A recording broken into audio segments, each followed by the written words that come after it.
Arms reach to your sides. Take a few circles through your shoulders, forward, up, back, and down. Keep your legs energized. Reach forward, up, back, and down. Good. All right. Now, let's walk our feet out to the side. So clear your props if you need to. And you'll walk your feet just outside of your mat so that your toes turn out about a 45-degree angle. No, not full turnout, just 45 degrees.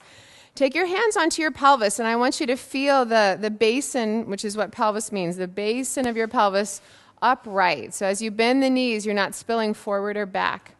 And also try to feel that you don't have excess tension in the back of the hips. So inner thighs are engaged, hands can come to the fronts of your knees to engage the inner thighs. And then as you breathe in, I want you to lift the arms up and exhale to the sides. Good. So yeah, adjust if you're right next to somebody. Inhale and exhale. Now find a focal point with your eyes and keep it steady right there as you continue. You can decide to come out of the pose at any point, but consider staying at least a couple breaths longer than your mind wants to stay in the pose. You can always take a break and come back to the movement. Good. Let's do one more together. Inhale and exhale. Take your hands to your thighs and press slightly into your thighs as you straighten the legs. Draw your feet into parallel. As you slide your hands up to your hips, engage the inner thighs like you're squeezing a beach ball. Lift your spine up out of the pelvis. Draw your elbows back so you're starting to open up more through the chest, and lift your inner sternum slightly up, but not so much that you feel pressure in the back of your heart or in the kidneys.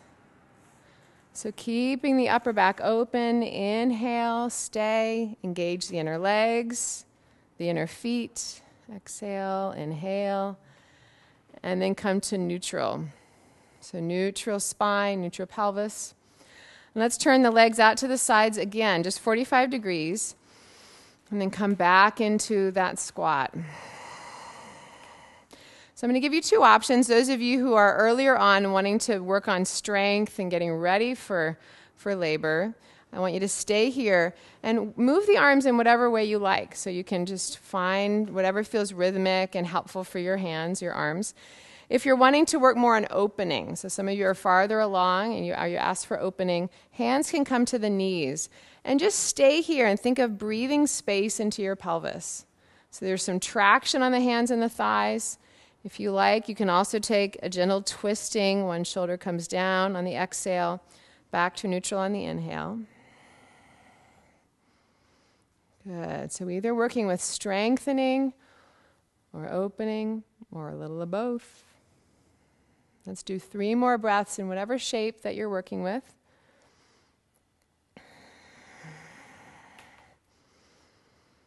And then from that, after those 3 breaths, rise back up. Great. Legs extend, feet turn inward, and even turn them a little bit more than parallel, a little bit pigeon-toed. And notice how that creates more space in your low back. Hands on the hips. And imagine that your hip points are moving towards each other just ever so slightly. So you're widening the lower back and slightly narrowing in the front. Take another inhale and lift up. As you exhale, start to come forward and take your hands to the floor or to your block right underneath your shoulders. So you're coming at first to spine parallel to the floor or something similar to that. Knees can be slightly bent if the hamstrings feel tight. And either stay here, especially if you need to keep your pelvis on one plane, or take a twisting shape. Inhale, lift your right arm up toward the sky.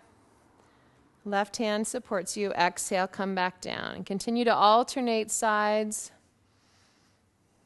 Good. Twisting through the spine. Yeah, take the hand and the block right underneath your shoulder. So next time you come down, move your block more like right there.